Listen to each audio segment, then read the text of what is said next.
देखिए यहां पर हम श्रेष्ठ गीत उसके 3 अध्याय का पहला वचन को आज देखने जा रहे हैं, जहां पर ऐसा लिखता है, रात के समय मैं अपने पलंग पर अपने प्राण प्रिय को ढूंढती रही, परंतु उसे ढूंढती तो रही परंतु उसे न पाया। देखिए यहां पर ये 3 अध्याय में इस वचन में वधु कह रही है कि वो रात के समय में अपने पलंग पर अपने प्राण प्रिय को ढूंढती रही। रात्रि का जो समय है ये उन दोनों के लिए है। किनके लिए? जो यहां पर दूल्हा और दुल्हन है, या नहीं तो हम समझ लीजिए वर और वधू है। ये रात का जो समय होता है, इनमें इन दोनों के अलावा कोई और नहीं होता, और इन दोनों के अलावा कोई और नहीं होता। ये वो समय है जिसमें ये दोनों समय व्यतीत करते हैं। वे एक दूसरे से प्रेम करते हैं, एक दूसरे को चाहते हैं, और एक दूसरे से कई बातों की चर्चा वो करते हैं। लेकिन यहां पर हम देख सकते हैं कि जब ये वधू, ये दुल्हन उस रात के वक्त में अपने उस पलंग पर, जब वो अपने प्राण प्रिय को पाने की इच्छा और लालसा रखी है, लेकिन उसका ये व्यक्ति, ये उसका ये दूल्हा या प्राण प्रिय, वो उसको उस जगह पर दिखाई नहीं दे रहा है। इसका मतलब क्या है? देखिए यहां पर क्या कहता है इस बात को जरा आप सोचिएगा। तो हम देख सकते हैं कि यहां पर ये जो सीधा और आत्मिक अर्थ में मैं आपको बताना चाहता हूं कि इस वचन में दुल्हन अपने दूल्हा की उपस्थिति को खो देती है। ध्यान दीजिएगा, दुल्हन कौन है? जैसे मैंने पिछले दिन में कहा कि दुल्हन कलीसिया है, और ये कलीसिया जो कि यीशु मसीह की दुल्हन है, अपने आप को यीशु के लिए तैयार कर रही है। वो क्या है? अपने उस दूल्हा की उपस्थिति को ये खो चुकी है, और दूल्हे की उपस्थिति को खो चुकी है, लेकिन खो देने के बाद वो उसे फिर से पाने को आगे बढ़ रही है। देखिए बहुत अच्छी बात ये दुल्हन के जीवन में घटता है। वो क्या करी? अपने दूल्हा की या अपने प्राण प्रिय की या उससे प्रेम करने वाला अपना पति या अपने स्वामी की उस उपस्थिति को उसने कहां पाना चाहा? उसने उस पलंग पर या अपने बेड पर, अपने शयन कक्ष में उसने पाना चाहा। लेकिन जब उसने यह उम्मीद और आशा लेकर के वो अपने बिस्तर में गई, अपने पलंग में गई, लेकिन वह उसको वहां नहीं पाती है। इसीलिए वो ये वचन में कहती है कि रात के समय में अपने पलंग पर अपने प्राण प्रिय को ढूंढती रही। इसका मतलब क्या है? इसका मतलब क्या है आप समझ लीजिएगा कि वो उससे बातें करना चाहती है, वो उससे प्रेम करना चाहती है, वो उससे अपनी बातों को बताना चाहती है, या उससे सुनना चाहती है। उसको बात बता के, उसको सुन करके, वे दोनों अगर कोई बात है तो उसमें वो करके वे उस जगह पर अपने प्रेम रिश्ते को भी बनाए रखना चाहते हैं। लेकिन जब वह अपने प्राण प्रिय को, अपने प्रेमी को उस जगह पर नहीं पाती है तो वो व्याकुल हो जाती है।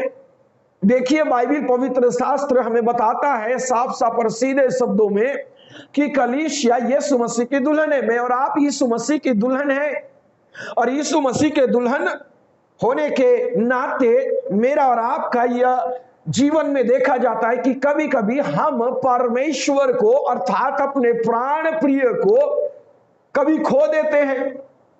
दुनिया के अंदर हम विभिन्न रिश्तों को पाएंगे खोते हुए, विभिन्न रिश्तों को टूटते हुए पाएंगे। यहां पर जो रिश्ता दूल्हा और दुल्हन के बीच में है, या यहां पर वो रिश्ता जो एक वर और वधू में है, यहां पर दुल्हन वो कहती है कि उसने दूल्हा की उपस्थिति को खो दिया है। जैसे 3:1 में कहता है, वो अपने पलंग पर ढूंढती रही लेकिन उसका प्राण प्रिय उसको नहीं मिला। देखिए वो व्याकुल है, वो डरी हुई है, वो बहुत ज्यादा क्या कहना चाहिए, अपने दूल्हा को ढूंढ रही है। और ढूंढने के नाते वो क्या कर रही है, वो अब नीचे अगर आप पढ़े तो वह सड़कों में चौकों में घूम घूम करके वो क्या कर रही है, अपने प्राण प्रिय को ढूंढ रही है। लेकिन रात के वक्त में घूमने वाले या रात के वक्त में वो जो पहरुए हैं, जो नगर नगर में नगरों की सुरक्षा के लिए पाए जाते हैं, वे क्या कर रहे थे, उस नगर में ढूंढ रहे थे। और जब ढूंढ रहे थे तो उन्होंने उसको नहीं पाया, और उन्होंने उसको नहीं पाया, नहीं पाने के कारण से वो आगे उनसे और आगे बढ़ गए। देखिए यहां पर इसका मतलब क्या है, इसका मतलब यह है कि वो क्या कर रहे हैं, वो अपने उस प्रेमी को ढूंढ रही है और उसका प्रेमी जो उसको दिखाई नहीं दे रहा है, तो वो बहुत ज्यादा व्याकुल है। कभी कभी मेरे और आपके जीवन में यही अनुभव होता है कि हमारा प्रेमी अर्थात प्रभु यीशु मसीह की उपस्थिति हम खो देते हैं, और उसकी उपस्थिति को खो देने के कारण से हम ज्यों का त्यों रह जाते हैं। लेकिन ये जो दुल्हन है, इसके अंदर के कार्य को आप जरा देखिए, इसके कार्य के ऊपर में जरा गौर कीजिए। ये दुल्हन हमें कुछ समझाना चाहती है, ये दुल्हन हमें कुछ बताना चाहती है, और वह यह बताना चाहती है कि भले ही उसने अपने दूल्हा को या उस वर को खो दिया, उस दूल्हा को, उस वर को खो दिया, लेकिन वो उसको दोबारा पाने के लिए एक फिर से कोशिश कर रही है। Praise the Lord. देखिए बहुत अच्छा प्रयास ये दुल्हन के द्वारा यहां पर सामने आ रहा है। ये जो दुल्हन है, ये क्या कर रही है, भले ही उसने अपने जीवन में दूल्हा की उपस्थिति को खो दिया, और दूल्हा की उपस्थिति को खो देने के बाद वह क्या कर रही है कि फिर से उसको पाने के लिए वो कोशिश कर रही है। कई मसीह विश्वासी के जीवन में यह बातें देखी नहीं जाती। वे क्या करते हैं, वे अपने परमेश्वर को, उसकी उपस्थिति को अहमियत नहीं देते, वे खो देते हैं। ध्यान दीजिएगा, मैं कल क्यों इस बात को बोल रहा था कि हम जब वीडियो ऑन करके परमेश्वर का वचन सुनते हैं, वीडियो ऑफ करके परमेश्वर का वचन सुनते हैं, और हम इस जूम में जब रह करके हम परमेश्वर का वचन सुन रहे हैं, तो कई बार हम कैमरा ऑफ करके हम कुछ कामकाज करने लग जाते हैं। मानो अगला व्यक्ति को ऐसा तो लग रहा है कि वो बोल रहा है, परंतु उसको सुनने के लिए कोई नहीं है। आप जरा ध्यान दीजिएगा इस बात को। यहां बाइबल पवित्र शास्त्र क्या कह रहा है, ये मैंने इसलिए कहा कि ये परमेश्वर का वचन है, कोई संसार या इंसान की बातें नहीं जिसको आप सुन करके या वीडियो ऑफ करके नजरअंदाज करें। यहां पर उपस्थिति की बात हो रही है। यहां दूल्हा क्या कर रहा है, वह उस दुल्हन के पास से, उसके पलंग से, जहां उसको उससे बात करना है, उसको उससे प्रेम करना है, वो उस जगह से जा चुका है। लेकिन जाने के बाद इसका दूसरा अर्थ यह हुआ कि दुल्हन ने उसकी उपस्थिति को खो दिया। कई बार हमारा परमेश्वर हमें छोड़कर जाने के पीछे कारण क्या है? क्या आप इस बात को समझते हैं अपने जीवन में?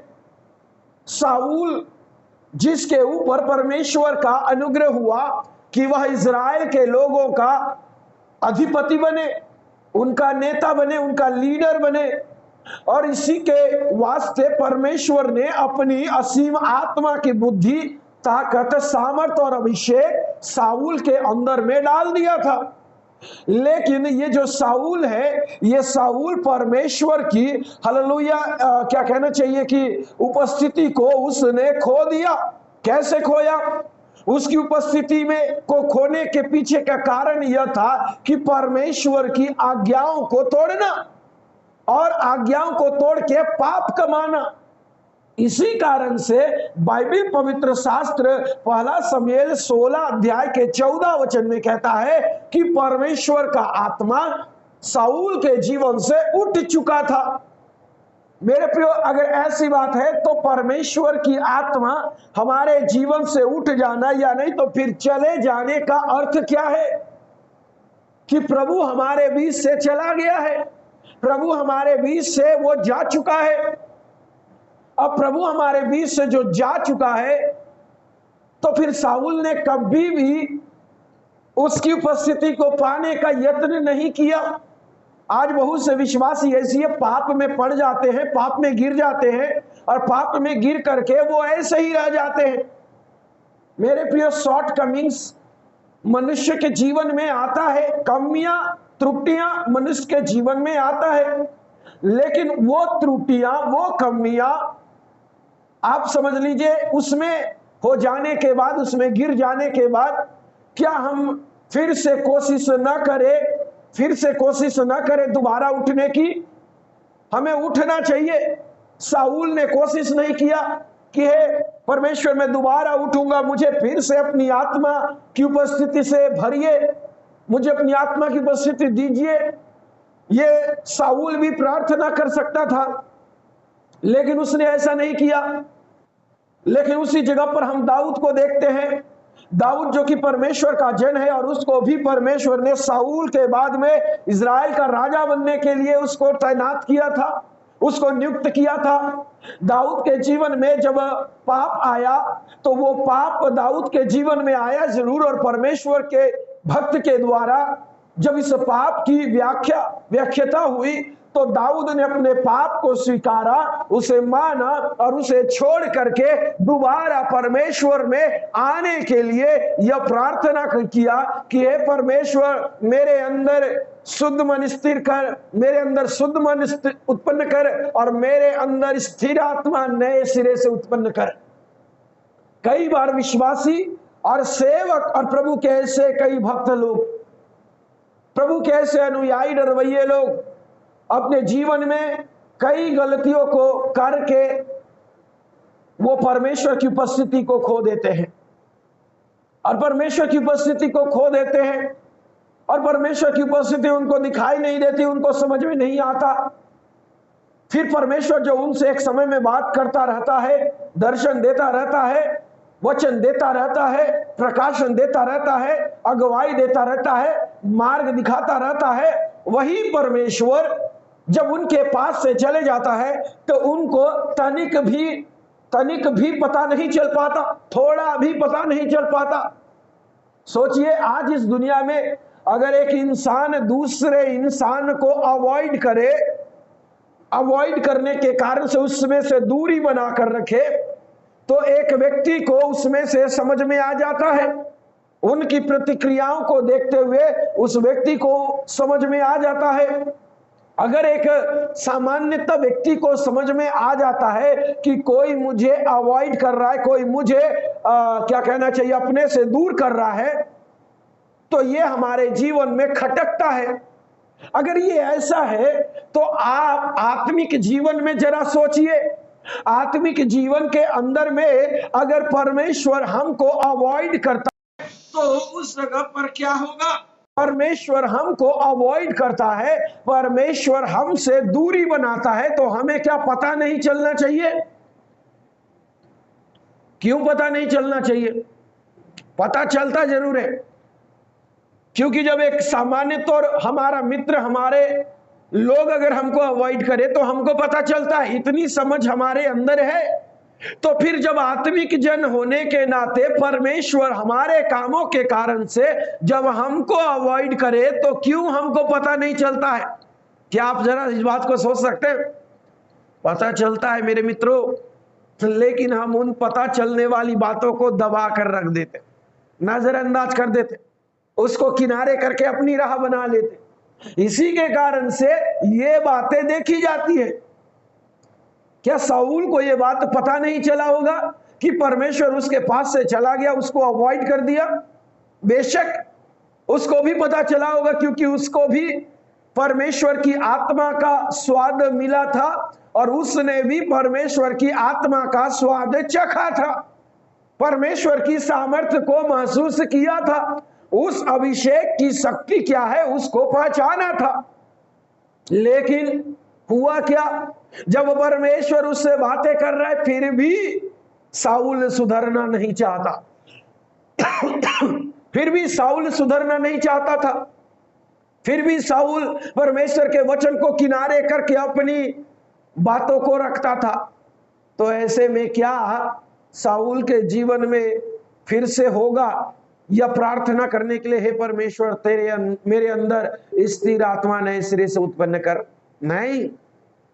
आज बहुत से विश्वासियों का परिस्थिति यही है, बोलने की जरूरत नहीं है, झांकिए जरा अपने अंदर में, पवित्र आत्मा जरूर इस बात को रियलाइज करवाएगा आपसे। ये बात को जैसे ही हम जांचेंगे तो पवित्र आत्मा बताएगा कि वो शख्स कोई और नहीं, वो शख्स तू है करके। तो मेरे कहने का मतलब यह है कि शाऊल जिसने परमेश्वर की उपस्थिति को खो दिया। दूसरा उदाहरण मैं आपको बताना चाहता हूं, यहूदा इस्करियोती जिसने यीशु मसीह का चेला बनने के लिए परमेश्वर का एकलौता पुत्र अर्थात प्रभु यीशु मसीह उसको नाम लेकर के बुलाया। यहूदा इस्करियोती का जीवन बरब्बा नामक एक डाकू के साथ में मिला हुआ था। वो उनके साथ मिल करके लोगों की गुप्त बातें को उस डाकू तक पहुंचाया करता था, और मानो एक गुप्तचर की रीति में या इधर की बातों को उधर करने वाला के रूप में हम यहूदा इस्करियोती को देखते हैं। यहूदा इस्करियोती को परमेश्वर ने एक मौका दिया कि उसे अपनी संगति में रख करके उसको बदले, उसको परमेश्वर के राज्य का फैलाने वाला बनाए। और उसके सामने परमेश्वर ने कई तरह के आश्चर्य कर्म को प्रकट किया, परमेश्वर की व्यवस्थाओं को, उसके वचनों को बताया, सिखाया, सब कुछ किया। जहां जहां यीशु मसीह जाते थे वहां वहां यहूदा भी उन शिष्यों के साथ एक होकर के जाया करता था। लेकिन अपने साथ 3.5 वर्ष रखने के बाद यीशु ने उसका जीवन देखा तो आज भी यहूदा इस्करियोती अपने पुराने रूप में ही पड़ा है। एक समय ऐसा आया कि उसने 30 चांदी के सिक्के के लिए यीशु मसीह को रोमी सैनिकों के द्वारा उनके प्रधानों के हाथों बिकवा दिया। क्या वो 30 चांदी का सिक्का से यहूदा अपने लिए घर बना पाया, अपना जीवन निर्वाह कर पाया, परिवार बसा पाया? नहीं। वचन बताता है वो 30 चांदी का सिक्का का एक नया पैसा भी यहूदा इस्करियोती ने अपने लिए इस्तेमाल नहीं कर पाया। इवन वह उस 30 चांदी के सिक्के से अपने लिए उस मौत में टंगने वाला उस रस्सी को भी खरीद नहीं पाया। उसने उसे एक सुतरी मिली, उससे उसने रस्सी बना करके पेड़ पर उसने अपने आप को फांसी लगा लिया और वो 30 चांदी का सिक्का उसको वहीं फेंक दिया। देखिए, यहूदा इस्करियोती पर यीशु मसीह की उपस्थिति को मात्र 30 चांदी के सिक्के के लिए खो दिया। लेकिन वो 30 चांदी का सिक्का यीशु मसीह को उससे अलग तो कर दिया, लेकिन यहूदा का जीवन को भी बना नहीं पाया। छोटे छोटे चीज में बिकने वाले विश्वासी, हमें अपने जीवन में इस बात को समझना है कि अगर आज भी हम परमेश्वर की उपस्थिति से अगर चंद रुपए और पैसों के लिए अपने खुदाबंद को छोड़ करके चले जाते हैं, उसकी उपस्थिति को खो देते हैं, तो ये हमारे लिए इससे बड़ी दुख की बात नहीं होगी। आप जरा सोचिए इस बात को। शाऊल भी और दाऊद भी एक ही प्रकार के काम को करे जिनको करना उन लोगों के लिए उचित नहीं था। ये वो दो शख्स हैं जिनको परमेश्वर की उपस्थिति से जा करके दोबारा वापस आने का अवसर नहीं मिला। ये दोनों शख्स, मैंने एक को पुराने नियम से और दूसरे को नए नियम से लिया।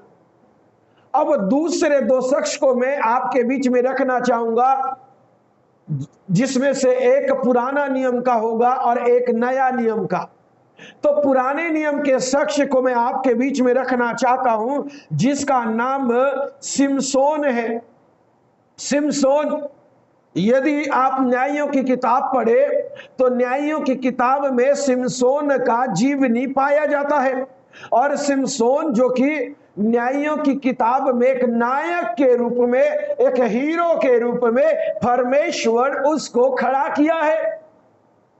और परमेश्वर उसको खड़ा करने के कारण से वो अपने लोगों में एक न्यायी के रूप में देखा जा रहा है। अब ध्यान दीजिएगा इस बात को, यहां पर बहुत सी बातें देखी जा रही है सामने में।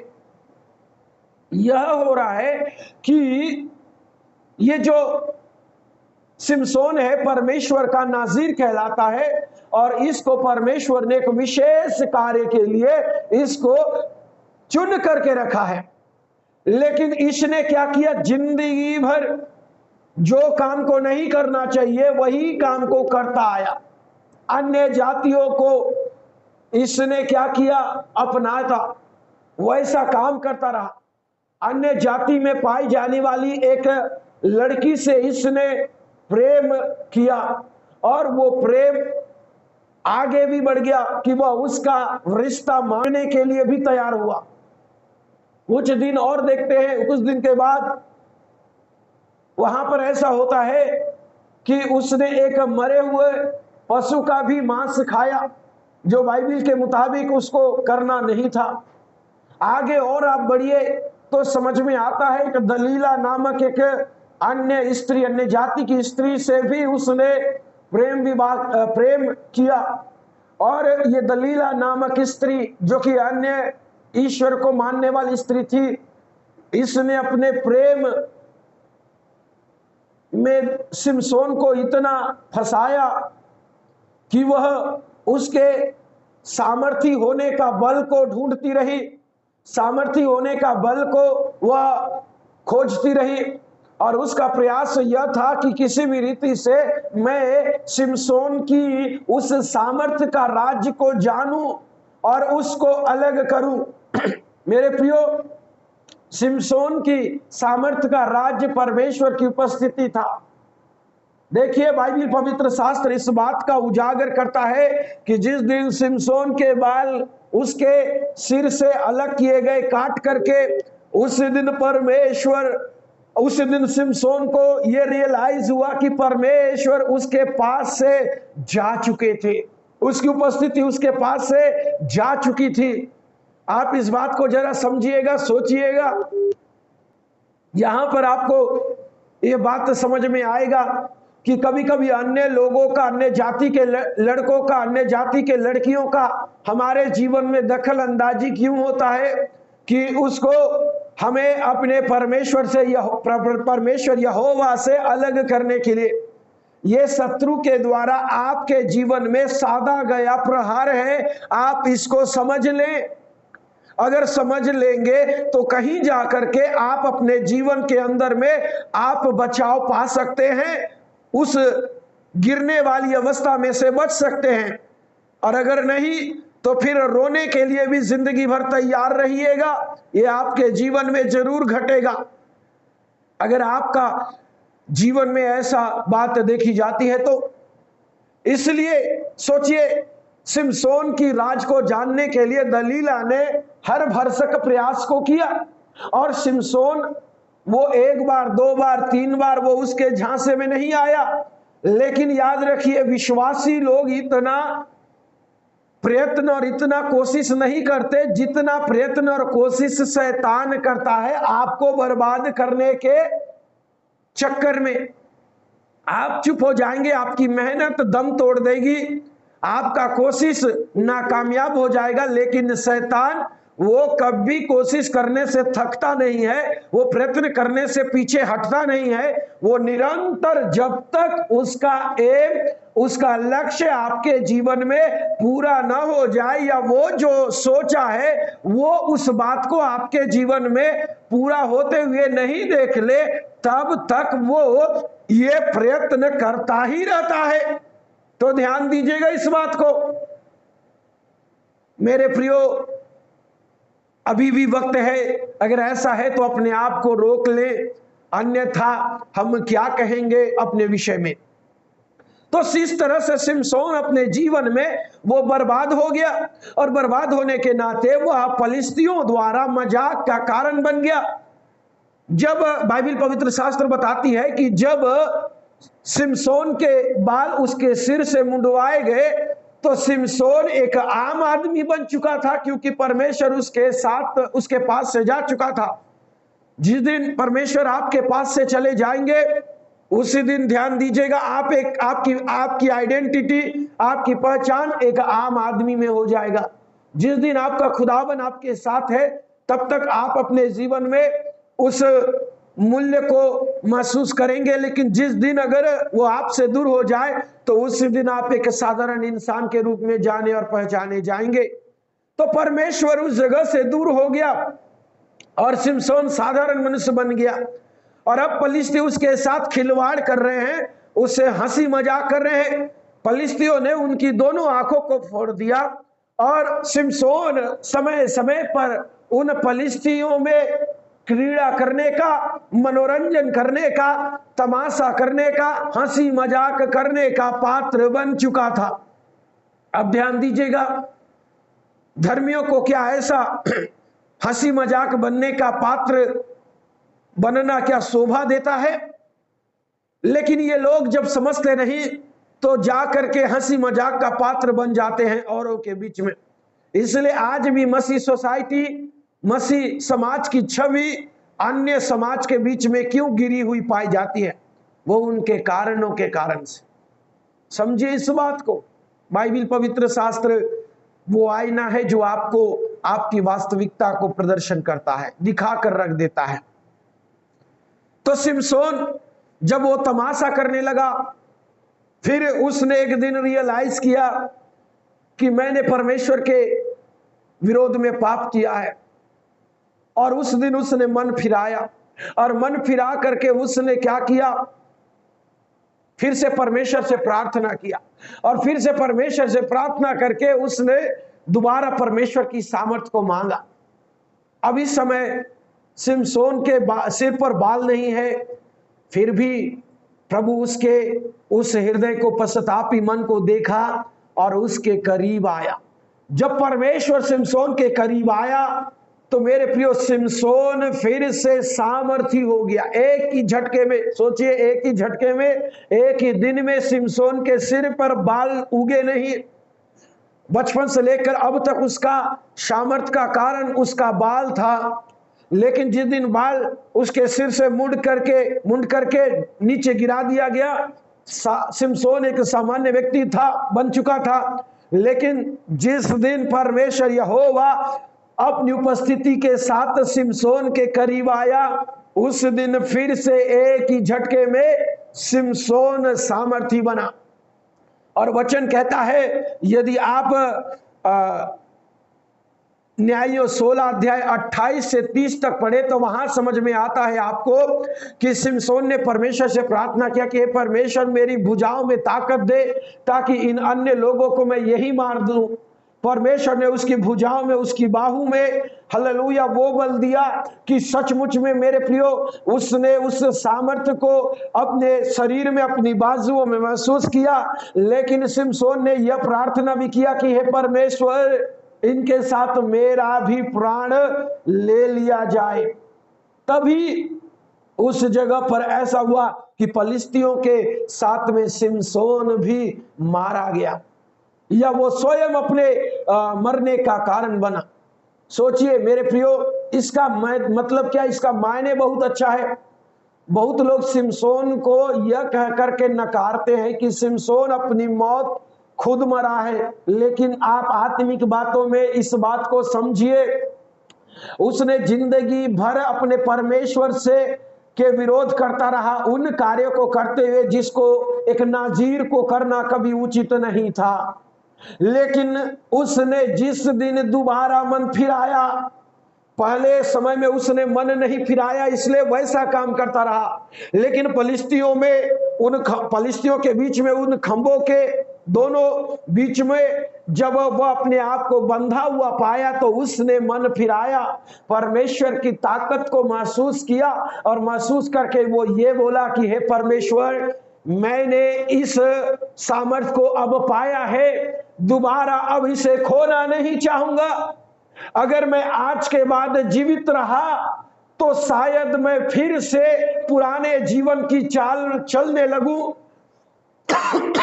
और वही पाप के कामों को करने लगूं जिसको करना मैंने पिछले दिन में चाहा था। इसीलिए अब मैं आगे जीना नहीं चाहता, इसलिए आज मैं जो परमेश्वर को प्राप्त कर रहा हूं, उसकी सामर्थ को दोबारा प्राप्त कर रहा हूं, तो मेरे लिए मसीह में मरना लाभ है। जैसे प्रेरित पौलुस कहता है, मैं अब जीवित न रहा पर यीशु मसीह मुझ में जीवित है। आमेन, प्रेज गॉड, हालेलुया। मैं अब जीवित नहीं रहा पर मसीह यीशु मुझ में जीवित है।